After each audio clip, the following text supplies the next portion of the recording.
Assalamualaikum warahmatullahi wabarakatuh. Halo, izin memperkenalkan diri. Nama saya Siti Aprilianti Widi dari kelas 12 IPA 3. Di video kali ini, saya akan mempresentasikan materi biologi yaitu tentang bioteknologi. Pada materi bioteknologi ini dibagi menjadi dua kegiatan pembelajaran. Yang pertama, kegiatan pembelajaran 1 yaitu membahas tentang pengertian dan prinsip-prinsip dasar bioteknologi.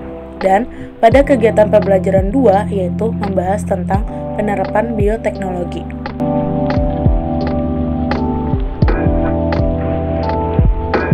Nah, selanjutnya kita memasuki kegiatan pembelajaran yang pertama yaitu pengertian dan prinsip-prinsip dasar bioteknologi. Apa sih bioteknologi itu? Bioteknologi berasal dari kata bio yaitu hidup dan teknos teknologi. Jadi, bioteknologi berarti ilmu yang menerapkan prinsip-prinsip biologi. Secara klasik atau konvensional, bioteknologi berarti sebagai teknologi yang memanfaatkan organisme atau bagian-bagiannya untuk mendapatkan barang dan jasa dalam skala industri untuk memenuhi kebutuhan manusia. Nah, sementara itu, dalam perkembangan lebih lanjut, bioteknologi dapat diartikan sebagai pemanfaatan prinsip-prinsip dan kerekayasaan terhadap organisme, sistem, atau proses biologi untuk meningkatkan potensi organisme maupun menghasilkan produk dan jasa bagi kepentingan hidup manusia. Nah, selanjutnya jenis-jenis bioteknologi. Menurut perkembangannya, secara umum bioteknologi dibagi menjadi dua jenis. Nah, yang pertama ini bioteknologi konvensional atau sederhana. Bioteknologi konvensional adalah bioteknologi yang memanfaatkan organisme secara langsung untuk menghasilkan produk barang dan jasa yang bermanfaat bagi manusia.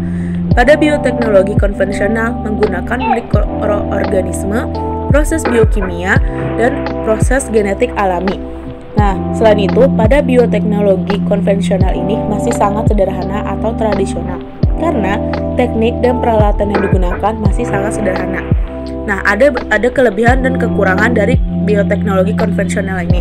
Kelebihannya yang pertama yaitu biaya produksi murah, teknologi menggunakan peralatan sederhana, dan pengaruh jangka panjang sudah diketahui. Nah, selanjutnya itu kelemahan bioteknologi konvensional. Yang pertama ada perbaikan genetik tidak terarah. Yang kedua, memerlukan waktu relatif lama. Belum ada pengkajian prinsip-prinsip ilmiah. Hasil tidak dapat diperkirakan sebelumnya. Yang kelima, tidak dapat mengatasi ketidaksesuaian genetik. Yang keenam, reproduksi dalam skala kecil. Yang ketujuh, proses relatif belum steril. Dan yang kedelapan, kualitas hasil belum terjamin.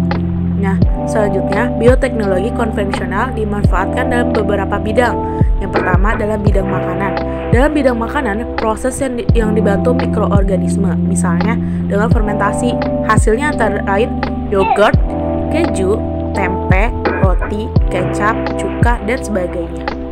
Nah, yang pertama yogurt. Yogurt merupakan minuman hasil fermentasi susu yang menggunakan bakteri Streptococcus thermophilus atau Lactobacillus bulgaricus.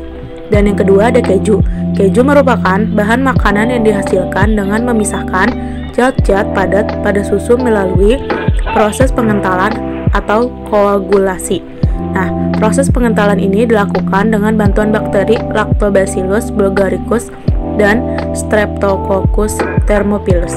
Yang ketiga ada roti. Pembuatan roti juga memanfaatkan peristiwa fermentasi yang dibantu oleh yeast atau khamir. Yeast merupakan sejenis jamur yang ditambah pada adonan tepung dan akan menimbulkan proses fermentasi. Yang keempat yaitu adalah kecap. Kecap merupakan salah satu produk hasil bioteknologi yang terbuat dari kacang kedelai. Nah, kedelai akan difermentasi dengan menggunakan jamur Aspergillus venti. Yang kelima ada tempe. Proses pembuatan tempe menggunakan teknik fermentasi. Fermentasi dilakukan dengan menumbuhkan jamur Rhizopus oryzae dan Rhizopus digosporus pada biji kedelai. Dan yang terakhir yang keenam, cuka. Bahan dasar pada proses pembuatan cuka adalah etanol yang dihasilkan oleh fermentasi anaerob oleh ragi. Nah, bakteri yang digunakan pada cuka seperti Acetobacter dan Gluconobacter. Nah, yang kedua, dalam bidang pertanian. Bioteknologi konvensional dalam bidang pertanian diantaranya adalah yang pertama, A. Kultur jaringan. Kultur jaringan berarti membudidayakan suatu jaringan makhluk hidup menjadi individu baru yang mempunyai sifat sama seperti induknya. Yang kedua ada pembastaran. Pembastaran atau persilangan merupakan perkawinan antara dua individu tanaman yang sejenis tetapi berbeda varietas. Nah, pembastaran merupakan cara yang sederhana, murah, dan paling mudah untuk menghasilkan tanaman pangan varietas unggul. Yang ketiga ada hidroponik. Hidroponik adalah teknik bercocok tanam tanpa menggunakan tanah sebagai media tanamnya. Nah, yang ketiga adalah dalam bidang industri. Di bidang industri misalnya teknik bioremediasi, yaitu suatu proses pengelolaan limbah yang mengandung zat-zat yang berbahaya atau logam berat menjadi limbah yang kurang berbahaya. Bioremediasi melibatkan mikroba tertentu, diantaranya Xanthomonas campestris dan Pseudomonas foetida. Yang keempat itu dalam bidang pengobatan. Di bidang pengobatan misalnya antibiotik penisilin yang digunakan untuk pengobatan diisolasi dari bakteri dan jamur, dan vaksin yang merupakan mikroorganisme yang toksinnya telah dimatikan dan bermanfaat untuk meningkatkan imunitas. Yang kelima ada dalam bidang peternakan. Di bidang peternakan misalnya pada domba ankon yang merupakan domba berkaki pendek dan bengkok sebagai hasil mutasi alami. Nah, sekarang kita memasuki jenis bioteknologi yang kedua, yaitu bioteknologi modern. Ada kelemahan dan kelebihan dari bioteknologi ini. Yang pertama kelebihannya yaitu hasil dapat diperhitungkan, dapat mengatasi kendala ketidaksesuaian genetik, perbaikan genetik dapat dilakukan secara terarah, dan yang keempat menghasilkan individu yang memiliki sifat baru atau tidak sama dengan sifat alaminya. Dan kelemahannya yaitu yang pertama, biayanya relatif mahal, menjadikan jenis tanaman monokultur. Yang ketiga, menyebabkan degradasi gen jenis lokal. Yang keempat, memerlukan teknologi canggih. Dan yang kelima, pengaruh jangka panjang belum diketahui. Terdapat 4 prinsip dasar bioteknologi. Yang pertama, penggunaan agen biologi, menggunakan metode tertentu, dihasilkannya suatu produk turunan, dan melibatkan banyak disiplin ilmu. Bioteknologi modern dalam produksi pangan dilakukan dengan menerapkan teknik rekayasa genetik. Nah, rekayasa genetik adalah kegiatan manipulasi gen untuk mendapatkan produk baru dengan cara membuat DNA baru. Nah, yang pertama yaitu ada tanaman transgenik. Apa sih tanaman transgenik? Tanaman transgenik adalah tanaman yang telah mengalami perubahan susunan informasi genetik dalam hidup tubuhnya. Beberapa tanaman transgenik telah diaplikasikan untuk menghasilkan 3 macam sifat unggul, yaitu yang pertama tahan hama, tahan herbisida, dan buah yang dihasilkan tidak mudah busuk. Yang kedua ada hewan transgenik. Penerapan teknologi rekayasa genetik pada hewan bertujuan untuk menghasilkan hewan ternak yang memproduksi susu dan daging yang berkualitas, ikan yang cepat besar dan mengandung vitamin tertentu, dan sebagainya. Yang ketiga, ada teknik yang digunakan dalam bioteknologi modern. Bioteknologi modern melibatkan teknik rekayasa genetika, yaitu dengan menggunakan teknik DNA rekombinan, yaitu teknik yang mengubah susunan DNA suatu organisme dengan menyisipkan gen asing ke organisme tersebut sehingga diperoleh sifat baru yang tidak dimiliki sebelumnya.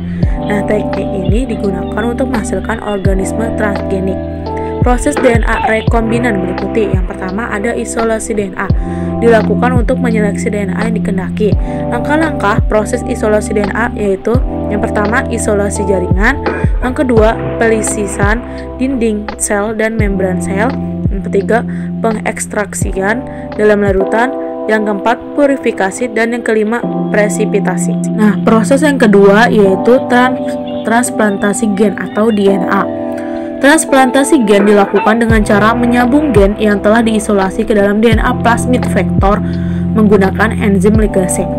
Yang ketiga yaitu memasukkan DNA rekombinan ke dalam sel hidup. DNA rekombinan dimasukkan ke vektor sel bakteri ataupun virus melalui pemanasan dalam larutan NaCl atau melalui elektroporasi. Nah, selain teknik rekayasa genetika yang digunakan dalam bioteknologi modern, ada juga teknik-teknik lain yang dapat menghasilkan produk unggul, yaitu yang pertama ada kultur jaringan. Kultur jaringan merupakan teknik perbanyakan tanaman secara vegetatif buatan yang didasarkan pada sifat totipotensi tumbuh. Prinsip Kultur jaringan adalah menumbuhkan jaringan maupun sel tumbuhan dalam suatu media buatan secara aseptik. Nah, keunggulan dari teknik kultur jaringan yang pertama ada tidak memerlukan lahan luas untuk memproduksi banyak bibit tanaman. Yang kedua, menghasilkan bibit tanaman yang sifatnya identik dengan sifat induknya. Dan yang ketiga, menghasilkan bibit tanaman dalam jumlah banyak dan dalam waktu singkat. Yang kedua ada cloning. Cloning atau transplantasi atau pencakokan nukleus digunakan untuk menghasilkan individu yang secara genetik dengan induknya. Dan yang ketiga ada teknik baik tabung. Teknik baik tabung bertujuan untuk membantu pasangan suami istri yang sulit memperoleh keturunan. Hal ini dikarenakan berbagai faktor yang mungkin dialami, misalnya tersumbatnya saluran telur. Nah, selanjutnya yang D, yang keempat, fusi protoplasma. Fusi protoplasma disebut juga teknologi hibridoma, yaitu teknik penggabungan dua sel yang berasal dari jaringan berbeda, sehingga menghasilkan sel hibrid yang memiliki sifat kedua sel tersebut. Fusi protoplasma pada sel hewan atau manusia dimanfaatkan untuk menghasilkan hibridoma atau sel hibrid. Yang kelima ada mikroorganisme sebagai pembasmi hama tanaman. Sifat mikroorganisme semacam ini dapat dimanfaatkan dalam bioteknologi pembasmian hama atau dikenal dengan biological control. Cara lain mengatasi hama tanaman adalah dengan menghambat perkembangbiakan hewan hama. Dan yang keenam ada peran mikroorganisme dalam mengatasi pencemaran. Untuk mengatasi masalah pencemaran lingkungan ini, para pakar telah mencoba merekayasa mikroba untuk mendapat strain mikroba yang membantu mengatasi pencemaran, khususnya pencemaran limbah beracun. Nah, penanganan limbah oleh mikroorganisme yang mampu menghasilkan gas hidrogen, yaitu mikroba tersebut disebut Clostridium butyrieum. Selanjutnya yang ketujuh yaitu mikroorganisme sebagai pemisah logam dari bijinya. Nah, bakteri yang dapat memisahkan tembaga dari bijinya adalah Thiobacillus ferrooxidans yang berasal dari hasil oksidasi senyawa anorganik, khususnya senyawa besi dan berang. Bakteri ini termasuk jenis bakteri chemolithotrop atau bakteri pemakan batuan. Yang ke-8 yaitu ada rekayasa genetika. Ada beberapa cara untuk mendapatkan DNA rekombinan melalui rekayasa genetika. Di antaranya adalah teknologi plasmid, fusi sel atau teknologi hibridoma, dan transplantasi inti. Terus yang ke-9 ada teknologi plasmid. Plasmid merupakan molekul DNA non-kromosom yang dapat berpindah dari bakteri satu ke bakteri lainnya dan mempunyai sifat pada keturunan bakteri sama dengan induknya. Contoh aplikasi penggunaan teknologi plasmid yang telah dikembangkan manusia adalah produksi insulin secara besar-besaran. Nah, yang terakhir yang J, transplantasi inti nukleus. Transplantasi inti nukleus ialah pemindahan inti dari sel satu ke sel yang lainnya, sehingga diperoleh individu baru yang mempunyai sifat sesuai dengan inti yang diterima.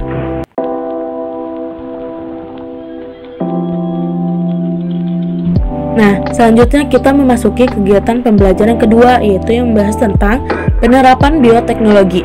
Saat ini, bioteknologi sudah dikembangkan di berbagai bidang dengan tujuan untuk menghasilkan produk barang dan jasa yang bermanfaat bagi manusia. Yang pertama, di bidang pangan, yaitu protein sel tunggal atau PST. PST adalah suatu istilah untuk menyebut protein yang berasal dari organisme uniseluler dan multiseluler yang strukturnya sederhana. PST dapat dibuat dari bakteri, alga maupun jamur. Mikroorganisme penghasil PST mempunyai beberapa keunggulan sebagai berikut. Yang pertama, mempunyai kemampuan berkembang biak relatif cepat. Selanjutnya yang kedua, mempunyai kandungan protein lebih tinggi dari protein hewan atau tumbuhan. Dan yang ketiga, dapat menggunakan substrat limbah sebagai media kultur. Nah, yang kedua, mikoprotein. Mikoprotein merupakan bahan makanan sumber protein yang berasal dari miselium jamur. Nah, yang kedua dalam bidang pertanian dan peternakan. Dalam bidang pertanian, yang pertama ada padi transgenik. Contohnya, padi rojo lele transgenik yang mampu mengekspresikan laktoferin dan tanaman padi yang tahan terhadap cuaca dingin. Yang kedua ada tembakau resisten terhadap virus. Contohnya, tanaman tembakau yang tahan terhadap penyakit TMV. Dan yang ketiga ada bunga anti layu. Contohnya, bunga anyilir transgenik yang mampu bertahan segar selama 3 minggu. Yang keempat, buah tanpa busuk. Contohnya, buah yang tetap segar dalam waktu yang lama. Untuk mendapatkannya dilakukan dengan cara menghambat kerja dari gen penghasil etilen. Yang kelima ada tanaman kapas anti serangga.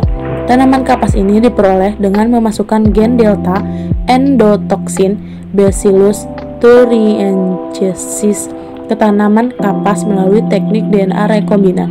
Yang keenam, pembuatan pupuk organik. Contohnya, pupuk superfosfat yang dibuat melalui teknologi BioSP menggunakan mikroorganisme pelarut fosfat. Nah, yang ketiga ada bidang peternakan. Yang pertama, sapi perah dengan hormon manusia, contohnya sapi Herman. Yang kedua, bovine somatotrop.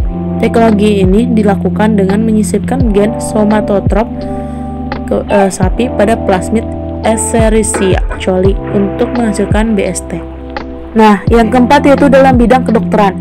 Yang pertama ada antibiotik. Antibiotik adalah senyawa yang dihasilkan oleh mikroorganisme yang untuk menghambat pertumbuhan mikroorganisme lain. Nah, mikroorganisme yang dimanfaatkan menghasilkan antibiotik yang pertama ada jamur Cephalosporium sp, yaitu penghasil antibiotik cephalosporin untuk membunuh bakteri yang kebal terhadap penisilin. Yang kedua ada bakteri Streptomyces griseus, yaitu menghasilkan antibiotik streptomycin untuk membunuh bakteri yang kebal terhadap antibiotik penisilin dan cephalosporin. Yang ketiga ada jamur Penicillium notatum dan Penicillium chiroseginum, yaitu menghasilkan antibiotik penisilin untuk melawan infeksi yang disebabkan oleh bakteri Staphylococcus. Nah, selanjutnya itu dalam bidang lingkungan. Aplikasi bioteknologi di bidang lingkungan digunakan untuk menangani pencemaran lingkungan akibat limbah. Permasalahan tersebut dapat diatasi dengan menggunakan bakteri Thiobacillus ferrooxidans. Nah, bioteknologi juga diterapkan untuk mengatasi pencemaran akibat tumpahan minyak di laut. Tumpahan minyak tersebut dapat diatasi dengan memanfaatkan bakteri Pseudomonas putida.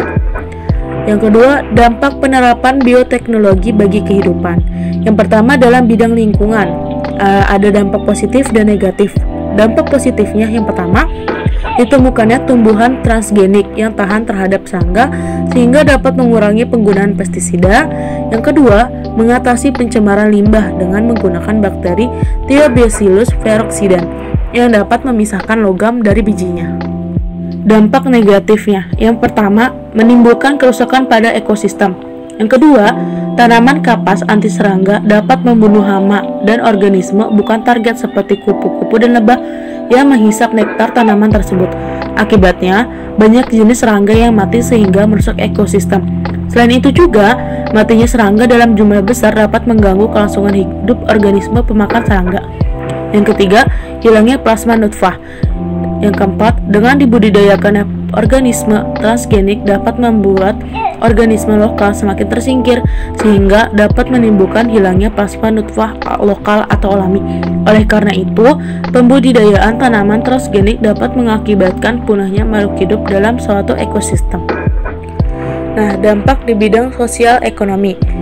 Ada dampak positif dan negatif. Dampak positifnya yaitu terjadinya persaingan untuk mencari tanaman atau hewan varietas baru melalui rekayasa genetika yang terjadi di kalangan industri.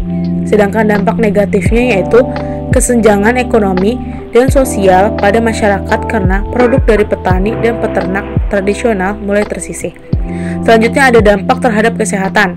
Dampak positifnya yaitu yang pertama, adanya penemuan produk-produk obat maupun hormon hasil rekayasa genetika sehingga produk tersebut lebih murah.